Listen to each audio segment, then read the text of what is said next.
नमस्कार दोस्तों, आप सभी का study for UPSC PC channel में स्वागत है। आज तारीख है 30 जनवरी 2024 ईस्वी और आज का न्यूज़पेपर आर्टिकल डिस्कशन का वीडियो होगा। ये 30 जनवरी को क्या होता है तो शहीद दिवस के रूप में मनाया जाता है। शहीद दिवस क्यों? क्योंकि गांधी जी को आज ही के दिन गोली मार दी गई थी। कब मारा गया था? तो 1948 ईस्वी के 30 जनवरी को। 30 सितंबर को आपका एग्ज़ाम हुआ था, 30 जनवरी आ चुका है और 30 सितंबर को फिर से एग्ज़ाम होगा। अफवाह ना फैलाएं। कुछ लोग अफवाह फैला रहे हैं कि इलेक्शन के कारण पहले हो सकता है। क्या ऐसा कुछ नहीं हो सकता है। डेट फिक्स कर दिया है आयोग ने, 25 जनवरी को निकाला है डेट फिर से। तो 30 जनवरी को ही आपका 30 सितंबर को ही आपका एग्ज़ाम होगा। आज का डिस्कशन शुरू करने से पहले एक महात्मा गांधी का कोट्स पढ़ लेते हैं। ज़रूरी होता है कई बार। उस दिवस को ज़रा गंभीरता से समझिएगा कि क्या हुआ था और उसके बाद से हम लोग न्यूज़पेपर डिस्कशन में आगे बढ़ जाएंगे। ओके, देखिए क्या है आज का कोट्स। और आज का जो अपना मुख्य आर्टिकल होगा ना, वो भी द हिंदू में आया था, डिटेल आर्टिकल, उसको डिस्कस करेंगे और वो भी कुछ इसी तरह से संबंधित है, मानवता से संबंधित ही है। देखेंगे उसको भी ध्यान से। देखिए क्या है, मानवता की महानता मानव होने में नहीं है बल्कि मानवीय होने में है। मानव होना और मानवीय होना में बहुत अंतर होता है। मानव क्या है भाई? तो पृथ्वी पर बहुत सारे जीव हैं, उनमें से एक है मानव। मानवीयता क्या है? मानव का सद्गुण वाला जो पक्ष होता है वही होता है मानवीयता, जिसमें वो प्रत्येक जीव मात्र के कल्याण की बात करता है। तो मानव तो जिस दिन आप पृथ्वी पर पैदा हुए थे उसी दिन हो गए थे। मानवीय होने में कई लोगों का पूरा जीवन बीत जाता है, नहीं हो पाते हैं। तो इस को ध्यान में रखिएगा। कहीं पर भी उपयोग करना हो तो ज़रूर कीजिएगा, किसी लेख में, निबंध में, कहीं पर भी उपयोग कीजिएगा इसका। ओके, चलिए शुरू करते हैं। देखते हैं हेडलाइन क्या है आज का, उसके बाद आर्टिकल डिस्कस करेंगे। आईआर के 2-3 इंपॉर्टेंट न्यूज़ हैं आज आपके लिए। आईआर के न्यूज़ में एक तो होगा आईसीजे वाला, क्योंकि डिटेल आर्टिकल आया है तो उसको डिस्कस करना परम आवश्यक है। क्योंकि यूपीएससी, बीपीएससी सभी जगहों पर international relation, international convention, UN से रिलेटेड सवाल एक न एक तो गारंटेड रहता है कि पूछेगा ही पूछेगा पीटी में। उसके अलावा आज G77 की भी बात करेंगे हम लोग। झारखंड के बेस्ड एक मूवी को, झारखंड के कहानी पर आधारित एक मूवी को ऑस्कर के लिए नॉमिनेट किया गया, डॉक्यूमेंट्री है, उसके बारे में भी देखेंगे हम लोग। ओके, चलिए देखते हैं कौन कौन से न्यूज़ है आपके लिए। देखिए क्या है हेडलाइन सारे पॉलिटिकल ही हैं आज। क्या क्या है तो एक जो झारखंड के मुख्यमंत्री हैं सोरेन, उनके घर पे ईडी का छापा पड़ा। तो उसके बाद से उनको ट्रेस नहीं कर पा रही है ये ईडी की कहाँ पर है। उन्होंने लेटर दे दिया था पहले ही कि ये पॉलिटिकल एजेंडा के तहत किया जा रहा है। उसी के तहत दूसरा न्यूज़ भी है जिसमें क्या है कि जिस दिन रामलला का प्राण प्रतिष्ठा कार्यक्रम हो रहा था तो तमिलनाडु में गवर्नमेंट ने कई जगह आरोप लगे कि ओरल ऑर्डर दिया है, मौखिक रूप से ऑर्डर पास किया था, इसका लाइव टेलीकास्ट तमिलनाडु में नहीं होना चाहिए। जिसके बाद फिर सुप्रीम कोर्ट ने सुनवाई किया कि लाइव टेलीकास्ट क्यों नहीं होना चाहिए। तो कुछ लोगों ने तमिलनाडु गवर्नमेंट को एंटी हिंदू गवर्नमेंट के तौर पर साबित करने की कोशिश की है। अब देखिए ये केस शुरू हो रहा है तो ठीक है, होने दीजिए। पिटीशन डाले गए हैं, अब पिटीशन में जो आएगा वो देख लेंगे। लेकिन फ़िलहाल तो ये पॉलिटिकल न्यूज़ ही है, इसमें आपके एग्ज़ाम के लिए कुछ भी इम्पोर्टेंट नहीं है। अगला जो है कलकत्ता हाई कोर्ट में मेडिकल एडमिशन में फर्जी सर्टिफिकेट, कास्ट सर्टिफिकेट को लेकर एक केस चल रहा था, जिसको सुप्रीम कोर्ट ने कलकत्ता हाई कोर्ट से खुद के पास ट्रांसफ़र कर लिया है और उसके बाद उस पर सुनवाई शुरू की है। तो इसको भी हम लोग देख लेंगे डिटेल में जब इस पर कुछ सुनवाई शुरू होती है तब। अभी आज का आर्टिकल डिस्कस करते हैं जो बेहद इंपॉर्टेंट है आपके लिए। जब मैं बेहद इंपॉर्टेंट बोल रहा हूँ तो ध्यान में रखिएगा, उससे रिलेटेड चीज़ें पीटी में भी पूछी जा सकती है आपसे और मेंस में भी पूछा जा सकता है आपसे। ओके, चलिए देखते हैं क्या है आर्टिकल। ये 25 तारीख को द हिंदू में प्रकाशित हुआ था ये आर्टिकल। किस नाम से? तो the issue of genocide and the world court, इसी नाम से द हिंदू में डिटेल में आर्टिकल आया था। जिसके पश्चात से, उससे पहले मैंने एक दिन डिस्कस किया था इसको, लेकिन शॉर्ट में मैंने बताया था। अब मेंस में अगर ये पूछा जाता है आपसे तो फिर आप इस चीज़ को कैसे डील करेंगे, इसी को लेकर हम लोग डिटेल में पढ़ेंगे। ओके, देखिए क्या है कि दक्षिण अफ्रीका ने अंतर्राष्ट्रीय न्यायालय में इजराइल के विरुद्ध कानूनी कार्रवाई शुरू की थी कि इजराइल जो है वो क्या कर रहा है, तो जानबूझकर वहाँ पर नरसंहार कर रहा है। ओके, देखिए उसने नरसंहार के अपराध की रोकथाम और दंड पर अंतर्राष्ट्रीय कन्वेंशन, जिसे जेनोसाइड कन्वेंशन के रूप में भी जाना जाता है, का उल्लंघन किया है। अब इस कन्वेंशन को हम लोग जरा समझेंगे। ये कन्वेंशन क्या है, क्या भारत सरकार इसकी पुष्टि करती है, क्या भारत के संविधान में या भारत के आईपीसी सीआरपीसी में क्या इस चीज़ को रोकने को लेकर कोई प्रावधान किया गया है, भारत सरकार किस प्रकार से इस पर काम करती है, भारत सरकार ने किसका पक्ष लिया है, इन सभी चीज़ों को हम लोग इसमें डिटेल में समझेंगे। जेनोसाइड या नरसंहार क्या होता है, तो यूएन के अनुसार जब भी आप किसी चीज़ को परिभाषित करते हैं इस तरह के चीज़ों को, तो उसमें रेफरेंस ज़रूर दिया कीजिए कि किसके अनुसार से आप परिभाषित कर रहे हैं। यूएन के अनुसार नरसंहार किसी विशेष जातीय, नस्लीय, धार्मिक या राष्ट्रीय समूह का मनसापूर्व व्यवस्थित तरीके से किया जाने वाला विनाश है। जब आप किसी जाति, नस्ल को और क्या करते हो तो सिस्टमैटिक वे में ख़त्म करने का प्रयास करते हो, तो उसी को क्या कहा जाता है? जेनोसाइड या नरसंहार कहा जाता है। यह विनाश विभिन्न तरीकों से हो सकता है, जिसमें अलग अलग तरीके शामिल हो सकते हैं कि भाई क्या करो तो मार दो, बस किसी भी तरीके से मार दो, है ना। तो यही इसमें जेनोसाइड कहलाता है। किसके अनुसार से? तो यूएन के अनुसार से। ओके, अब इसमें ध्यानपूर्वक देखिए एक चीज़ को, क्या कि जबरन स्थानांतरण, फोर्स रीएलोकेशन भी शामिल होता है कि आपने किसी को कहीं से जबरन विस्थापित कर दिया, तो वो भी जेनोसाइड के केस में आता है। उसके अलावा कठोर जीवन दशाओं को लागू कर देना शामिल है। जैसे गजा में एक आरोप ये भी लगाया गया था कि इजराइल ने क्या किया कि फूड, पानी, इन सब की सप्लाई भी रोक दी वहाँ पर। ठंड में वहाँ पर मुश्किल जीवन हो गया, तो इसको भी उसी कैटेगरी में शामिल किया जाना चाहिए। या कहीं पर भी दुनिया में इस तरह की चीज़ें जब होती हैं जहाँ पर जबरन किसी का स्थानांतरण किया जाए या फिर इस तरह की चीज़ें होती, तो वो सब के सब किस में आते हैं? तो जेनोसाइड के तहत आते हैं, यूएन के परिभाषा के अनुसार। यूएन का परिभाषा ध्यान रखिएगा, खास तौर से पीटी में आपको स्टेटमेंट बनाकर पूछ सकता है। ये चीज़ इंपॉर्टेंट है बेहद। ये कई बार यूपीएससी पीटी में भी यूएन से रिलेटेड चीज़ों के बारे में डिटेल स्टेटमेंट पूछ लिया गया है। ओके, इसीलिए मैं कह रहा हूँ उसको ध्यान रखिए। अगला देखिए क्या है, संयुक्त राष्ट्र के अनुसार नरसंहार के अपराध में 2 मुख्य तत्व शामिल होते हैं। कौन कौन सा? तो मानसिक तत्व होता है, किसी राष्ट्रीय, जातीय, नस्लीय, धार्मिक समूह को पूर्णतः या आंशिक रूप से नष्ट करने की मंशा। भौतिक तत्व होता है, एक होता है मानसिक, भाई साइकोलॉजिकल दबाव उत्पन्न करना कहीं पर। और फिजिकल फिर क्या होता है कि भाई अब शारीरिक रूप से या किसी भी तरीके से उनको नुकसान पहुंचाना, किसी समूह के सदस्यों की हत्या करना, किसी समूह के सदस्य गंभीर शारीरिक या मानसिक क्षति पहुंचाना। फिजिकली कुछ भी आप करते हो तो वो किस में आएगा? दूसरे वाले कैटेगरी में आएगा। ओके, पहला होता है मेंटल एलिमेंट, दूसरा होता है फिजिकल एलिमेंट। मेंटल का मतलब क्या होता है कि इस तरह का माहौल बनाना कि जैसे दूसरे जो नस्ल है या जाति है या धर्म है, उस धर्म के लोग विशेष रूप से डर जाएं, उनको लगे कि हमारे साथ ये क्या हो रहा है, वो इस चीज़ के बाद से साइकोलॉजिकल दबाव को महसूस करें, तो वो क्या होता है? तो मानसिक एलिमेंट में आता है, मेंटल एलिमेंट में आता है। फिजिकल में क्या हो गया? उस समूह के लोगों की हत्या हो, उनको हैरास किया जाए, तो ये सब फिजिकल में आ जाता है। ओके, अगला देखिए क्या है, जेनोसाइड कन्वेंशन है क्या। अब इसी के बारे में आपसे पूछ लेगा कि यूएन का या जेनोसाइड कन्वेंशन जो आजकल चर्चा में है वो क्या है। उसके बारे में 3 स्टेटमेंट दे देगा, वहाँ पर आपको सेलेक्ट करना पड़ेगा सत्य और असत्य में। ओके, देखिए क्या है, नरसंहार के अपराध की रोकथाम और दंड पर कन्वेंशन अंतर्राष्ट्रीय कानून का एक साधन है, जिसमें पहली बार नरसंहार के अपराध को संहिताबद्ध किया गया था। ये चीज़ क्लियर हो गया। यह 9 दिसंबर 1948 को संयुक्त राष्ट्र महासभा द्वारा अंगीकार की गई पहली मानवाधिकार संधि थी। कब? तो 9 दिसंबर 1948 ईस्वी को। 1948 ईस्वी को क्या है ये, किस पृष्ठभूमि में ये बना था? कि द्वितीय विश्व युद्ध के दौरान हुए अत्याचारों के बाद नेवर अगेन की अंतर्राष्ट्रीय समुदाय की प्रतिबद्धता को दर्शाता है कि द्वितीय विश्व युद्ध के दौरान जो हुआ वैसा फिर से इस मानव के साथ इस पृथ्वी पर ना हो, उसके लिए ये प्रतिबद्धता को अपनाया गया कि भाई इस तरह की चीज़ें होनी चाहिए जिससे देशों को रोका जा सके, नहीं तो इंसान को रहने नहीं देगा पृथ्वी पर। इसका अंगीकरण अंतर्राष्ट्रीय मानवाधिकारों और अंतर्राष्ट्रीय आपराधिक कानून के विकास की दिशा में एक महत्वपूर्ण कदम है। ओके, अगला है विशेषताएं। जेनोसाइड कन्वेंशन के अनुसार नरसंहार एक अपराध है जो युद्ध और शांति दोनों स्थितियों में हो सकता है। अब यही स्टेटमेंट में दे सकता है आपसे कि जेनोसाइड का कन्वेंशन जो यूएन का है वो कहता है कि युद्ध के दौरान ऐसा कुछ भी नहीं होना चाहिए, शांति काल के दौरान भी ऐसा हो सकता है। जैसा म्यांमार में जो हुआ था वो युद्ध नहीं था। म्यांमार में क्या हुआ, तो रोहिंग्याओं को जब वहाँ से भगा दिया गया था वहाँ की सरकार के द्वारा, आर्मी के द्वारा, तो वो भी इसी के तहत आता है। रीलोकेशन किया आपने, ज़बरदस्ती उनके कुछ किलिंग्स की, गाँव के गाँव जलाए जिससे वो भाग गए वहाँ से। ठीक है, ये शांति काल के दौरान हुआ था, कोई युद्ध नहीं चल रहा था म्यांमार का किसी के साथ।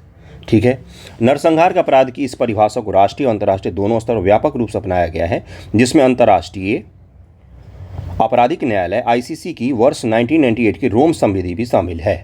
ओके, देखिए एक प्रश्न पूछा गया था 2021 यूपीएससी पीटी है शायद, कि मानवाधिकारों का अंतर्राष्ट्रीय घोषणा को भारत के संविधान के किन किन प्रावधानों में शामिल किया गया है। क्या भारत के मूल अधिकार में मानवाधिकार का अंतर्राष्ट्रीय घोषणा शामिल है? क्या उद्देशिका में शामिल है? 11th एनसीईआरटी पॉलिटिकल साइंस उठाकर देखिएगा, उसमें मिल जाएगा आपको डिटेल मानवाधिकारों का अंतर्राष्ट्रीय घोषणा, उद्देशिका और मूल कर्तव्य, इन 3 को दिया गया था कि क्या इन तीनों में मानवाधिकारों की घोषणा को शामिल किया गया है भारत के संविधान में। तो ध्यानपूर्वक, इसलिए मैं कह रहा हूँ कि ध्यानपूर्वक देखिएगा, एनसीईआरटी का ये फैक्ट था करंट का भी था, चर्चा में था, इसीलिए पूछा गया था आपसे। तो इस तरह की चीज़ें पूछी जाती हैं। ओके, चलिए आगे बढ़ते हैं। देखिए क्या है अगला है कि ये जो कन्वेंशन है ये क्या करता है, तो पक्षकारों को अपराध के लिए पहले जिम्मेवार ठहराने की कोशिश करता है। कोई भी अपराधी हो सकता है, उत्तरदायी शासक हो सकता है, सार्वजनिक अधिकारी हो सकता है, निजी व्यक्ति हो सकता है, कोई भी हो सकता है, उसको सबसे पहले हमें अपराधी घोषित करना पड़ेगा इस कन्वेंशन के तहत। इस दायित्व को नरसंहार के कृत्य की रोकथाम करने के अलावा अंतर्राष्ट्रीय प्रथागत कानून के मानदंडों के रूप में देखा गया है और इसलिए यह सभी राज्यों पर बाध्यकारी है, चाहे उन्होंने जेनोसाइड कन्वेंशन की पुष्टि की हो या ना की हो। भारत ने इस कन्वेंशन की पुष्टि की हुई है। यही आपका पीटी फैक्ट हो गया अगला कि क्या भारत ने जेनोसाइड कन्वेंशन की पुष्टि की हुई है। बोलोगे हाँ बिल्कुल किया हुआ है। अगर किसी सदस्य ने नहीं भी किया है तो भी उसके ऊपर ये लागू होगा। ये ठीक है, आगे बढ़ें। दक्षिण अफ्रीका बनाम इजराइल का मामला क्या है, थोड़ा सा बैकग्राउंड तो आपको मैंने पहले ही बता दिया था कि क्या है मामला, बाकी चीज़ों को भी देखते हैं। गजा में इजरायली सेनाओं द्वारा बड़ी संख्या में फिलिस्तीनियों, विशेषकर बच्चों की हत्या, उनके घरों का विनाश, उनका निष्कासन, विस्थापन शामिल है। अगला है कि इसमें गजा पट्टी में भोजन, जल कुछ भी नहीं पहुँचने दे रहे हैं वो लोग, कुछ भी नहीं। ट्रक के ट्रक खड़े रह गए, मिस्र के बॉर्डर पर नहीं पहुंचने दे रहे थे, जिसके कारण से वहाँ पर मानवीय जीवन बिल्कुल बिखर सा गया है। हॉस्पिटल तक पर बम गिराए गए, आप इमेजिन कर सकते हैं। देखिए मुझे नहीं पता किसका पक्ष क्या है क्या नहीं है, नुकसान तो मानव का ही हो रहा है, लड़े कोई भी, ठीक ना। तो इसलिए देखिए आगे बढ़ते हैं। दक्षिण अफ्रीका की तत्काल मांगे क्या है। दक्षिण अफ्रीका ने अनुरोध किया कि ICJ अनंतिम उपायों यानी कि अनिवार्य रूप से एक आपातकालीन आदेश, जिससे मुख्य मामला केस शुरू होने के पहले भी लागू किया जा सकता है, का उपयोग कर इजराइल को गजा पट्टी में आगे अपराध करने से रोकने के लिए तत्काल कदम उठाए। कि आप जो बम गिरा रहे हो, आप जो रोक के रखे हो पानी, बिजली, सब कुछ, इन सब ही चीज़ों को ख़त्म कीजिए और आपातकाल की स्थिति को घोषित करके भाई कि फैसला आने से पहले इस चीज़ का निर्णय ले लिया जाना चाहिए कि इजराइल को रोका जाए। ओके, उसने तर्क दिया कि जेनोसाइड कन्वेंशन के तहत फिलिस्तीनी लोगों के अधिकार, जिनका दंड मुक्ति के साथ उल्लंघन जारी है, को और अधिक गंभीर और अपूरणीय क्षति से बचाने के लिए अनंतिम उपाय आवश्यक हो गया है, नहीं तो लोग बच नहीं पाएंगे। छोटा सा इलाका है गाजा पट्टी और हाईली पॉपुलेटेड है, बहुत ज़्यादा पॉपुलेशन है यहाँ का, बहुत ही ज़्यादा है, और उसके पश्चात से जीवन जीने की दशाएँ भी काफ़ी कठिन है ना। तो इसलिए इस तरह के पिटीशन डाले गए थे, किसके द्वारा, दक्षिण अफ्रीका के द्वारा। लेकिन एक मैं आपको बहुत ही इंटरेस्टिंग चीज़ बताता हूँ। IOC, इस IOC का नाम सुना होगा आपने, इस्लामिक ऑर्गेनाइजेशन है पूरे विश्व लेवल का, है ना। UN के बाद सबसे बड़े ऑर्गेनाइजेशन में इसका नाम आता है। कुछ नहीं कर पाई, एक पिटीशन तक नहीं डाल पाई कहाँ पर, तो ये ICJ जैसी संस्थाओं में किसने डाला, तो दक्षिण अफ्रीका ने डाला है। कोई भी कुछ नहीं कर पाया। तो ये भी इनके लिए एक धिक्कार था कि भाई आप क्या कर रहे हो, है ना, खाली इस्लाम के नाम पर एक होने की बात करते हो आप, किया तो आपने कुछ भी नहीं। चलिए आगे बढ़ते हैं। इजराइल का रुख क्या है। इजराइल ने ICJ के समक्ष इस मामले को लाने के लिए दक्षिण अफ्रीका को लतार लगाते बलपूर्वक कहा कि वो न्यायालय में अपना बचाव करने के लिए तैयार है। इजरायली अधिकारियों ने इस केस को बेतुका बताकर कहा कि यह ब्लड लाइबेल जैसा है, मतलब कि ये बेतुका है, इसका कोई मायने नहीं बनता है, ये सब झूठ है, प्रोपोगेंडा है। इजराइल का भी पक्ष देखिए। इजराइल का तर्क है कि गाजा में 23,000 से अधिक लोगों की हत्या आत्मरक्षा में की गई है। वो अंतर्राष्ट्रीय मानवाधिकार कानून के अंतर्गत अपने इन सर्वाधिक अंतर्निहित अधिकार के तहत आत्मरक्षा का उपयोग करके 23,000 लोगों की हत्या की गई है। कहाँ पर, गजा में। अगर हम उन्हें नहीं मारते तो वो हमें मार देते। ये सिद्धांत है किसका, तो इजराइल का। क्या ये सही है? सही हो सकता है, कौन बोल रहा है गलत है, हम किसका पक्ष लेंगे भाई, हो सकता है सही बोल रहा हो इजराइल। और क्या हमास की तरफ से अटैक नहीं किए गए थे? क्या बॉर्डर से लग रहे एक फेस्ट में म्यूजिकल फेस्ट चल रहा था, लोगों को भून दिया गया था वहाँ पर? ये भी तो सत्य है। दोनों पक्ष आपको देखना पड़ेगा, एक असत्य है तो दूसरा कैसा सत्य हो सकता है? दोनों सत्य है। ये भी 23,000 लोगों की मृत्यु भी सत्य है, इजराइल में लोगों की मृत्यु भी सत्य है। ये भी सत्य है कि एक बार 5-5 हज़ार रॉकेट दागे गए हैं छोटे से इजराइल पर एक जगह से, तो ये भी तो सत्य है। 5,000 रॉकेट डालने के कम से कम 5,000 लोग तो चाहिए। कहाँ से आए उतने लोग गजा पट्टी में? क्या उनको समर्थन नहीं मिलता है वहाँ के लोकल लोगों से? तो ये भी दूसरा पक्ष है किसका, तो इस केस का। ओके, आगे बढ़ते हैं, देखिए क्या है अगला है कि अंतर्राष्ट्रीय समुदाय का क्या रुख है इस पर। कई देश और संगठनों ने दक्षिण अफ्रीका के मुकदमे का समर्थन किया। इसमें मलेशिया, तुर्की, जॉर्डन, बोलीविया और Maldives, Namibia, Pakistan, Colombia, Islamic देशों के संगठन सदस्य देश शामिल है। ये सब के सब पिछलग्गू बन के गए हैं, जो खुद कुछ नहीं कर पाए वो दक्षिण अफ्रीका के पीछे हो गए। चलिए कोई बात नहीं। मामले में यूरोपीय संघ ने मौन साध रखा है, लेकिन इजराइल को अपने बड़े समर्थक एवं हथियार आपूर्तिकर्ता संयुक्त राज्य अमेरिका का समर्थन मिला है, जिसने कहा कि यह आरोप इजराइल नरसंहार कर रहा है निराधार है, लेकिन इजराइल को नागरिकों की क्षति को रोकना चाहिए और मानवीय अपराधों के आरोपों की जाँच करना चाहिए। अमेरिका हमेशा डुअल गेम खेलता है। उसने इजराइल का समर्थन भी किया, लेकिन अगला क्या बोल दिया उसने बोला कि लेकिन इजराइल को नागरिकों की क्षति को रोकना चाहिए। अब नागरिकों की क्षति का मतलब है सिविलियन की जो मौत हो रही है उसको रोकना चाहिए। इसका मतलब तो यही कि सिविलियन मर रहे हैं तभी तो रोकना चाहिए। तो अमेरिका ये भी मानता है कि सिविलियन की डेथ हो रही है और इजराइल के साथ भी खड़ा है। ठीक है, चलिए आगे बढ़ते हैं। ब्रिटेन और फ्रांस ने इस मुकदमे का विरोध किया, जहां यहाँ तक कि फ्रांस ने इजराइल के विरुद्ध जेनोसाइड का निर्णय जारी किए जाने वाले इसके गैर अनुपालन का भी संकेत दिया है। मतलब फ्रांस और ब्रिटेन ने भी इसका इजराइल का ही एक तरह से समर्थन किया। दक्षिण अफ्रीका बनाम इजराइल में संबंध विभिन्न चिंताएं क्या क्या है। इजराइल पर एक तरफा फोकस लेकर सवाल उठाते हैं, जबकि हमास जैसे गैर राज्य अभिकर्ताओं को आईसीजे के समक्ष नहीं लाया जा सकता है। आईसीजे में हमास को भी तो लाना चाहिए। एक टैटू आर्टिस्ट थी जर्मनी की जिसका सर कटा हुआ मिला था कुछ दिनों के पश्चात, क्या उसको नहीं लाना चाहिए? जब भी लिखें तो दोनों तर्कों को बराबर तरीके से लिखा करें। क्या हमास दूध पीता हुआ कोई छोटा बच्चा है क्या? दूध का धुला हुआ है क्या? उसने भी तो अपराध किए हैं, तो उसके अपराध को कौन रेखांकित करेगा? कौन से कोर्ट में उसके अपराध को ले जाया जा सकता है? ओके, अगला देखिए क्या है। उल्लेखनीय कि आईसीसी व्यक्तियों पर सुनवाई करता है, वहां इस विषय को अन्वेषण के सुपुर्द कर दिया गया है। वैश्विक विभाजन, राष्ट्रों के बीच विभाजन, जहां औपनिवेशिक और गैर औपनिवेशिक इतिहास की एक भूमिका नजर आती है, ये जटिलताएं बढ़ती है। जहां बांग्लादेश एवं जॉर्डन दक्षिण अफ्रीका का समर्थन कर रहे हैं, जबकि जर्मनी इजराइल का समर्थन कर रहा है। अब जो जर्मनी इजराइल का समर्थन कर रहा है, जरा उसका तो देखिए क्या है। वो पहले जेनोसाइड कन्वेंशन को लेकर खूब ज़्यादा दुनिया भर में क्या कर रहा था, प्रचारित कर रहा था, समर्थन कर रहा था। दक्षिण अफ्रीका बनाम इजराइल मामले इजराइल के साथ खड़ा हो गया। उसके वर्तमान रूप को प्रश्नगत करता है कि जर्मनी किस प्रकार से इसका समर्थन कर सकता है। आप तो जेनोसाइड को लेकर पूरे दुनिया में शोर मचाते थे कि ऐसा नहीं होना चाहिए, गलत हुआ है। यह विभाजन अंतर्राष्ट्रीय कानून के निर्माण में ऐतिहासिक शक्ति समीकरण को दर्शाता है और पूरी दुनिया लगभग दो भागों में आपको बटी हुई दिखेगी स्पष्ट तौर पर। एक दिखेगा इजराइल के पक्ष में, एक दिखेगा इजराइल के विपरीत पक्ष में। ठीक है, चलिए आगे बढ़ते हैं। अब भारत का क्या इस पर रुख है उसके बारे में देखेंगे। भारत के संविधान के बारे में थोड़ा सा चर्चा करेंगे कि भारत के संविधान में किस प्रकार से इसकी चर्चा की गई। उसके पहले देखिए नोट में क्या दिया हुआ है कि आईसीजे अंतर्राष्ट्रीय आपराधिक न्यायालय से अलग है। आईसीसी आपराधिक मामलों में व्यक्तियों पर सुनवाई करता है, जहां इजराइल भी हमास और उसके सदस्यों के विरुद्ध कानूनी कार्रवाई कर सकता है। इजराइल आईसीसी में जाकर कार्रवाई कर सकता है। आईसीजे में केवल और केवल स्टेट जा सकते हैं, व्यक्ति नहीं जा सकता है कोई। ओके, इस डिफरेंस को ध्यान में रखते हुए आगे बढ़ते हैं। अंतर्राष्ट्रीय कन्वेंशन क्या है? भारत के पास नरसंहार पर कोई घरेलू कानून मौजूद नहीं है, क्योंकि अपने देश में इस तरह की घटनाएं कभी हुई नहीं और ना ही होने की संभावना होती है। अपने देश में अगर आप रह रहे हो तो इन चीज़ों को तो कभी होता नहीं। अपने देश में इन सब चीज़ों की चर्चा होनी भी नहीं चाहिए। अपने यहाँ इस तरह की क्रूरता नहीं है जितनी पश्चिम में पाई जाती है। यकीन मानिए, मैं सच कह रहा हूँ। जिस तरह से इतने बड़े बड़े नरसंहार आपको देखने को मिलते हैं पश्चिमी देशों में, अरब देशों में, यूरोपीय देशों में, उस तरह का भारत में आपको कभी नहीं दिखेगा। इतिहास को छोड़ दें तो आपको कभी नहीं दिखेगा। ओके, हालांकि इसने नरसंहार पर संयुक्त राष्ट्र कन्वेंशन की पुष्टि जरूर की है, लेकिन अपने देश में कोई कानून इस तरह का नहीं है। भारत यूडीएचआर का हस्ताक्षर करता है। उसने नागरिक और राजनीतिक अधिकारों पर अंतर्राष्ट्रीय अनुबंध International Convention on Civil and Political Rights और आर्थिक, सामाजिक एवं सांस्कृतिक अधिकारों पर अंतर्राष्ट्रीय अनुबंध की पुष्टि कर रखी है। भारत ने अंतर्राष्ट्रीय कानून की तो पुष्टि कर रखी है, लेकिन अपने यहाँ पर कोई इस तरह का कानून नहीं मौजूद है। आईपीसी क्या कहता है? तो आईपीसी नरसंहार और संबंधित अपराध के लिए दंड का प्रावधान करती है और अन्वेषण, अभियोजन एवं दंड की प्रक्रियाएं प्रदान करती है।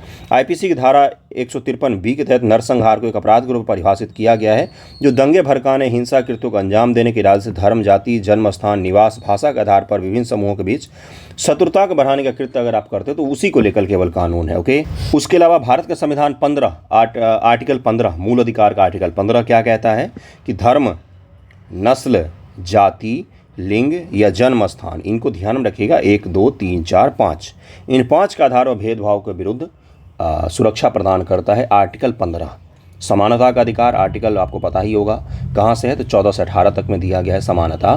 तो उस समानता का अधिकार में हमने इन 5 आधारों पर जो भेदभाव है उसको प्रतिबंधित किया हुआ है। वो नहीं संभव है, भारत में हो नहीं सकता है।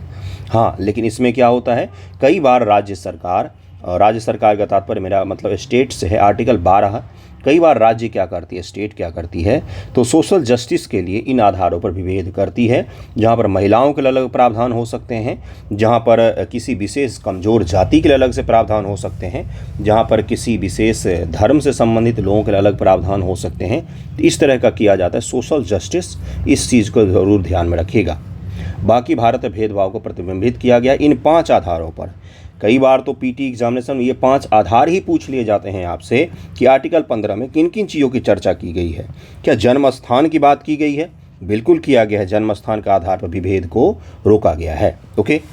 अनुच्छेद 21 प्राण व दैहिक स्वतंत्रता का अधिकार की गारंटी भी देता है, इसीलिए हमें पता होना चाहिए कि संविधान में कहाँ कहाँ पर क्या क्या प्रावधान किया गया है। ओके, तो ये आर्टिकल डिटेल मैंने आपको डिस्कस कर दिया है, इसको ज़रूर ध्यान में रखिएगा, ये आपके लिए इंपॉर्टेंट था। अपने देश के संविधान के प्रावधानों को भी ध्यान में रखिएगा और जेनोसाइड कन्वेंशन को भी ध्यान में रखिएगा। मामला क्या है, पक्ष और विपक्ष दोनों मुद्दों को ध्यान में रखते हुए इसको लिखिएगा। ओके, चलिए अगले टॉपिक पर चलते हैं। अगला देखिए न्यूज़ क्या है।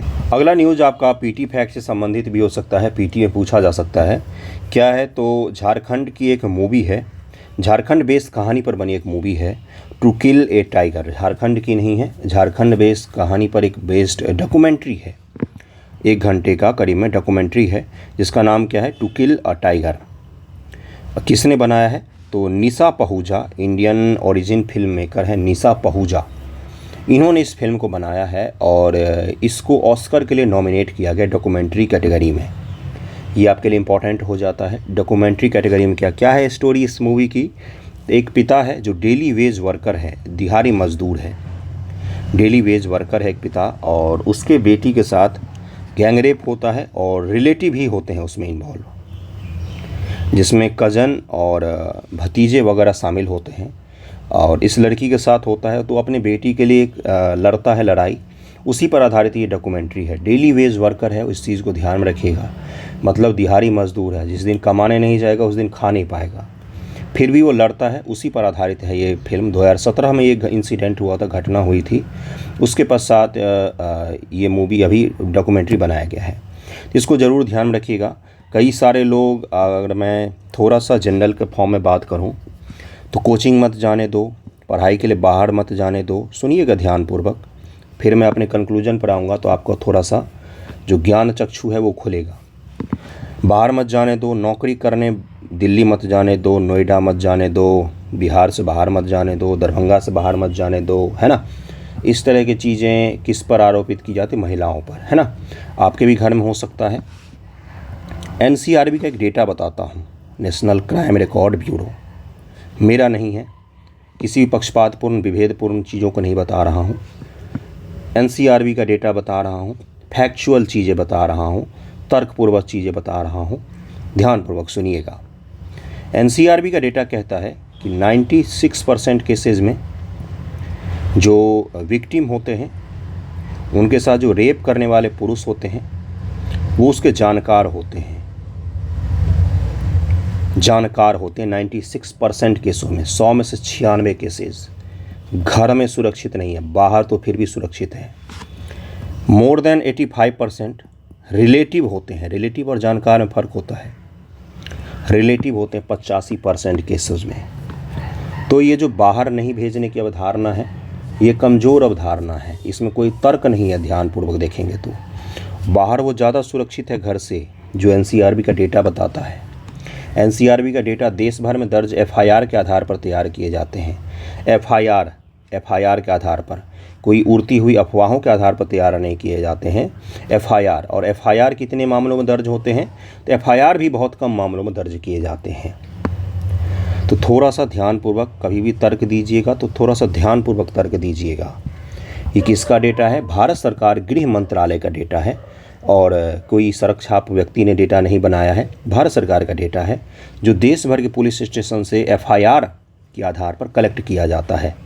एफआईआर जब रिपोर्ट दर्ज नहीं होती है तो वो डेटा इसमें शामिल नहीं है, जिसमें मैंने बताया टाइम्स ऑफ इंडिया का भी न्यूज़ होगा 2022-2023 का सर्च कीजिएगा।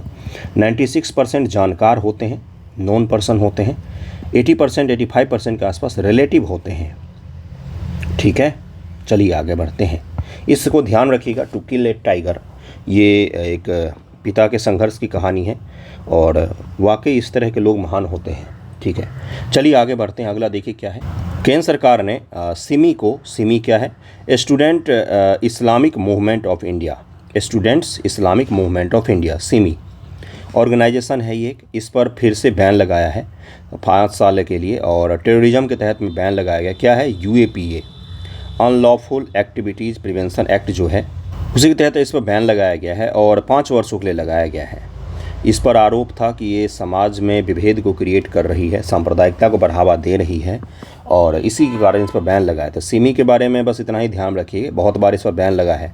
2001 में भी बैन लगा था इस पर, बहुत बार इस पर बैन लगा है, बहुत ज़्यादा विवाद में रहती है ये संस्था। ओके, पीएफआई नाम सुना होगा आपने, जिसको पूरे देश स्तर पर बैन किया गया था एनआईए के द्वारा रेड कर करके। PFI People's Front of India करके एक संगठन था, वो भी सिमी के जैसा ही संगठन है। जब सिमी पर बैन लगाया गया था तो पीएफआई का उदय हो गया था पूरे देश भर में। तो अब फिर से सिमी पर बैन लगा दिया अगले 5 वर्षों के लिए। और ये क्या करता है संगठन, इस पर आरोप ऐसा है कि ये संगठन कहीं ना कहीं देश में धार्मिक विभेद को क्रिएट करता है और समाज में आतंकवादी तत्व को बढ़ावा देता है। ओके, चलिए अगला देखिए क्या है न्यूज़। अगला न्यूज़ आपके लिए ज़्यादा इंपॉर्टेंट होगा। इलेक्शन होने वाले हैं राज्यसभा के 56 पदों के लिए, ओके, फरवरी में। तो राज्यसभा का इलेक्शन किस प्रकार से होता है, क्या है प्रावधान, नोटा को लेकर क्या प्रावधान है, क्या इसमें गुप्त मतदान की संभावना है, गुप्त मतदान क्यों नहीं होता है राज्यसभा में, इन सभी चीज़ों को हम लोग देखते हैं। किस प्रकार से इसका इलेक्शन होता है, कौन कौन इसमें पार्टिसिपेट कर सकता है, इन सभी चीज़ों को देखेंगे। ओके, राज्यसभा चुनाव की प्रक्रिया के पश्चात हम लोग इदाते आयोग के पढ़ेंगे। इदाते आयोग, इसका रिपोर्ट काफ़ी ज़्यादा चर्चा में है। इदाते आयोग को डिटेल में पढ़ेंगे, द हिंदू में न्यूज़ आया था। उसके अलावा G77 के बारे में भी मैं पढ़ाऊंगा। ओके, देखते चलिए क्या क्या है। नियमों के अनुसार केवल राज्य विधानसभाओं के निर्वाचित सदस्य ही राज्यसभा चुनाव मतदान कर सकते हैं। राज्य के विधायक प्रत्येक 2 वर्षों में 6 वर्ष के कार्यकाल के राज्यसभा हेतु सदस्यों का चयन करते हैं। उल्लेखनीय कि राज्यसभा एक निरंतर चलने वाली संस्था है, यानी कि अस्थायी संस्था है। इसका विघटन कभी भी नहीं होता है, कभी भी इसका विघटन होता ही नहीं है। ओके, किंतु इसके 1/3 सदस्य प्रत्येक दूसरे वर्ष सेवानिवृत्त हो जाते हैं। इसके अतिरिक्त इस्तीफा, मृत्यु, अयोग्यता के कारण उत्पन्न होने वाली रिक्तियों पर भी चुनाव होते रहते हैं। और जब इस तरह की कोई रिक्तियां होती हैं तो जिसके पश्चात चुने गए लोग अपने पूर्ववर्तियों के शेष कार्यकाल को पूरा करते हैं। जैसे मान लीजिए किसी राज्यसभा सीट पर कोई सदस्य था जिसकी मृत्यु 3 वर्षों पश्चात हो गई जब वो चुना गया, तो जब इस सीट पर कोई नया चुने जाएंगे तो वो 3 वर्षों के लिए ही इस सीट पर चुने जाएंगे, यही यहाँ पर कहा जा रहा है। ओके, अब देखिए इसमें क्या क्या प्रावधान है उसको ज़रा डिटेल में देखते जाइएगा। नियमों के अनुसार राज्यसभा चुनाव के लिए नामांकन दाखिल करने हो तो न्यूनतम 10 सदस्यों की सहमति अनिवार्य होता है। और भारतीय संविधान के अनुच्छेद 80(4) के अनुसार राज्यसभा के सदस्यों का निर्वाचन राज्य विधानमंडल के निर्वाचित सदस्यों द्वारा अनुपातिक प्रतिनिधित्व पद्धति के अनुसार एकल संक्रमणीय मत के आधार पर होता है। मतलब कि इसमें वोटिंग की जाती है, सीधी सी बात है। ठीक है, अब इसमें गुप्त मतदान नहीं होता है। क्यों नहीं होता है? क्योंकि व्हिप जारी होता है। व्हिप का तात्पर्य क्या होता है? पार्टी व्हिप जारी करती है जिसमें लिखा होता है कि आपको किसको वोट करना है, और अगर आपने उस व्हिप का उल्लंघन किया है तो आपकी पार्टी की सदस्यता भी चली जा सकती है और दल बदल का कानून आप पर लागू हो सकता है। इसके पश्चात और क्या हो सकता है? क्या राष्ट्रपति के चुनाव में व्हिप जारी होता है? क्या उपराष्ट्रपति के चुनाव में होता है? नहीं, वहाँ पर नहीं होता है। राष्ट्रपति के चुनाव में व्हिप जारी नहीं किया था क्योंकि वहाँ पर सदस्यों के अपने होते हैं मंतव्य कि भाई मुझे किसको वोट करना है किसको नहीं। लेकिन यहाँ पर जो राज्य विधानसभा होगा उसके द्वारा व्हिप जारी कर दिया जाता है, पार्टी के द्वारा व्हिप जारी कर दिया जाता है कि आपको किसको राज्यसभा के लिए वोट करना है किसको नहीं करना है।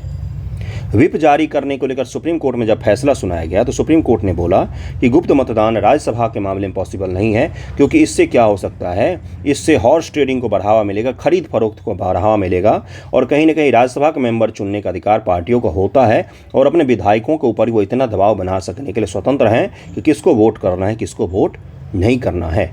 ओके, आगे बढ़ते हैं। भारतीय संविधान अनुच्छेद 80(4) के अनुसार राज्यसभा के सदस्यों का निर्वाचन राज्य विधानमंडलों के निर्वाचित सदस्यों अनुपातिक प्रतिनिधित्व पद्धति के अनुसार किया जाता है। ये तो मैंने फिर से पढ़ा है, क्यों? निर्वाचित सदस्य को आपको दिखाने के लिए। अन्य शब्दों में कहें तो एक या अधिक दलों से संबंधित सांसदों का एक दल अपनी पसंद के सदस्यों का चुनाव कर सकता है, और यदि उनके पास अपेक्षित संख्याएं हो तो। ओके, अब एक चीज़ का ध्यान रखिए। क्या चीज़ ध्यान में रखना है कि लक्ष्मीकांत चैप्टर नंबर 22, चैप्टर का नाम संसद, इसको डिटेल में पढ़िए। इसमें लोकसभा के कार्यकाल, लोकसभा के कार्य शक्तियाँ सब कुछ पढ़िए, और राज्यसभा के कार्य शक्तियाँ इनको पढ़िए। कई बार डिफरेंस पूछ लिया जाता है, पीटी मेंस दोनों जगहों पर पूछ लिया जाता है। जैसे यूपीएससी ने एक सवाल पूछा कि बताइए निम्न में से कहाँ पर राज्यसभा का विशेषाधिकार प्राप्त है, तो आर्टिकल 249 के तहत प्राप्त है राज्यसभा का विशेषाधिकार। उसके पश्चात अखिल भारतीय सेवाओं के सृजन के मामले में राज्यसभा का विशेषाधिकार प्राप्त है, जो केवल राज्यसभा में ही हो सकता है। इस चीज़ को ध्यान में रखिएगा। अब जैसे लोकसभा कहाँ पर थोड़ा सा है, तो जहाँ पर मनी बिल की बात आती है वहाँ पर लोकसभा को ज़्यादा अधिकार प्राप्त होते हैं। एकल संक्रमणीय मत प्रणाली, मतदान एक ही वोट देता है मतदाता, किंतु वह कई उम्मीदवारों को अपनी प्राथमिकताओं का आधार वोट देता है, अर्थात वह बैलेट पेपर पर यह बताता है कि उसकी पहली वरीयता कौन है, दूसरी कौन है, तीसरी कौन है। एक उम्मीदवार को जीतने के लिए पहली वरीयता के वोटों की एक निर्दिष्ट संख्या आवश्यक होती है। मान लीजिए 3 लोग खड़े हैं, एक व्यक्ति को सबसे ज़्यादा पहला चुनाव मिला कि सभी लोग प्रथम प्रायोरिटी उसी व्यक्ति को दे रहे हैं, तो जिसको सबसे ज़्यादा लोगों ने प्रथम प्रायोरिटी दी होगी वो आदमी चुना जाता है, बस बात खत्म। यदि पहले के दौर मतदान में एक से अधिक उम्मीदवार निर्दिष्ट संख्या प्राप्त करने में विफल रहते हैं तो दूसरे दौर की मतगणना की जाती है। राज्यसभा में नहीं होता है गुप्त मतदान, अभी मैंने इसके बाद बता ही दी आपको कि राज्यसभा में गुप्त मतदान नहीं होता है। नाम लिखने के पश्चात पार्टी के व्हीप को दिखाना पड़ता है कि देखिए मैं इसी को वोट देने जा रहा हूँ, उसके बाद जाके आप बैलेट बॉक्स में क्या गिराओगे, तो बैलेट गिराओगे। ओके, देखिए यहाँ पर यही लिखा हुआ है कि मत पेटिका में जब आप अपना वोट गिरा रहे हो उससे पहले आपको पार्टी के द्वारा नियुक्त व्यक्ति को अपना वोट दिखाना पड़ेगा आपको कि आप किसको वोट देने जा रहे हैं। इसीलिए इसमें गुप्त मतदान की अवधारणा नहीं रखी गई है। क्यों नहीं रखी गई है? क्योंकि हॉर्स ट्रेडिंग और इन सब चीज़ों का समस्या हो सकता है। भारतीय निर्वाचन आयोग द्वारा 24 जनवरी 2014 को 12 नवंबर 2015 को 2 परिपत्र जारी किए जिसमें राज्यसभा चुनाव में नोटा के विकल्प की बात की गई थी। हालांकि 21 अगस्त 2018 सर्वोच्च न्यायालय के मुख्य न्यायाधीश की अध्यक्षता में justice AM Khanwilkar, justice DY Chandrachud की पीठ ने एक अहम फैसला सुनाते हुए कहा कि राज्यसभा चुनाव में नोटा का इस्तेमाल नहीं होगा, क्योंकि इसकी कोई ज़रूरत ही नहीं है, क्योंकि गुप्त मतदान यहाँ पर है ही नहीं। सभी को अपना मत देना ही पड़ेगा और अनिवार्य होता है, नोटा का कोई मतलब यहाँ पर बनता नहीं है, इसलिए नोटा नहीं होना चाहिए राज्यसभा के चुनाव में। ये ध्यान में रहेगा। अगले न्यूज़ पर चलते हैं, इदाते आयोग को पढ़ते हैं। क्या है वो? देखिए क्या है इदाते आयोग। हाल ही में राष्ट्रीय मानवाधिकार आयोग ने भारत में विमुक्त, घुमंतु, अर्ध घुमंतु जनजातीय चिंताओं को दूर करने के लिए इदाते आयोग की रिपोर्ट की सिफारिशों को कार्यान्वित करने के महत्व पर जोर दिया। नेशनल ह्यूमन राइट काउंसिल ने बोला है कि इदाते आयोग की जो रिपोर्ट है वो हम लागू करने जा रहे हैं, कुछ दिनों में हम लागू करने की पूरी कोशिश कर रहे हैं। किसके लिए इदाते आयोग बनाया गया था? तो जो घुमंतु, अर्ध घुमंतु जनजाति होते हैं, जो ट्राइब होते हैं, जो अलग अलग नोटिफाइड ट्राइब्स होते हैं, उनकी बातें की जा रही है यहाँ पर, उन्हीं से संबंधित होते हैं। NHRC ने सरकार से अभ्यासिक अपराधी अधिनियम को निरस्त करने या अधिनियम के तहत अनिवार्य नोडल अधिकारियों के साथ गैर अनुसूचित जनजातीय समुदाय को एक प्रतिनिधि नियुक्त करने का आग्रह किया है। ओके, अगला क्या है? इसके अतिरिक्त इसने SC, ST, OBC श्रेणियों में DNT, NT, SNT को बाहर करने, उनके लिए अनुरूप नीतियां बनाने की भी सिफारिश की गई है।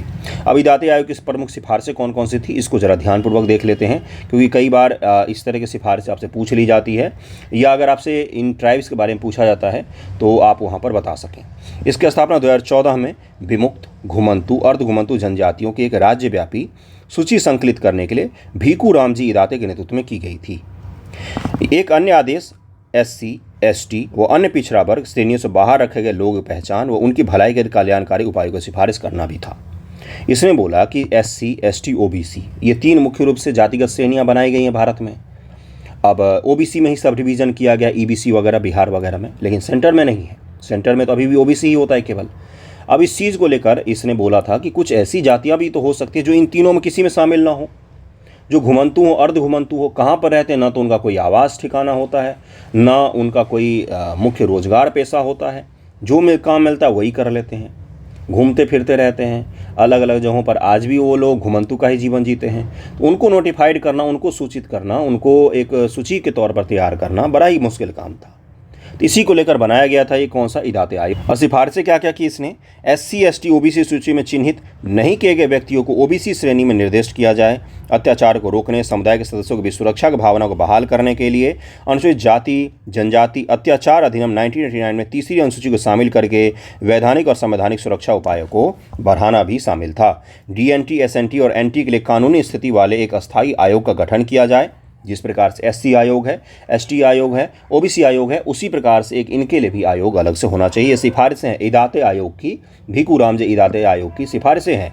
ओके, महत्वपूर्ण आबादी वाले राज्यों में इन समुदाय के कल्याण के लिए अलग से विभाग बनाए जाएं। DNT परिवारों को अनुमानित संख्याओं और वितरण निर्धारित करने के लिए उनका गहन सर्वेक्षण किया जाए। ये इसकी कुछ मुख्य सिफारिशें थी इदाते आयोग की। इसको ध्यान में रखिएगा इसकी सिफारिशों को कि आयोग बनाने की बात की, उसके बाद से जो SC, ST निवारण अधिनियम है उसमें इनके शामिल करने की बात की गई।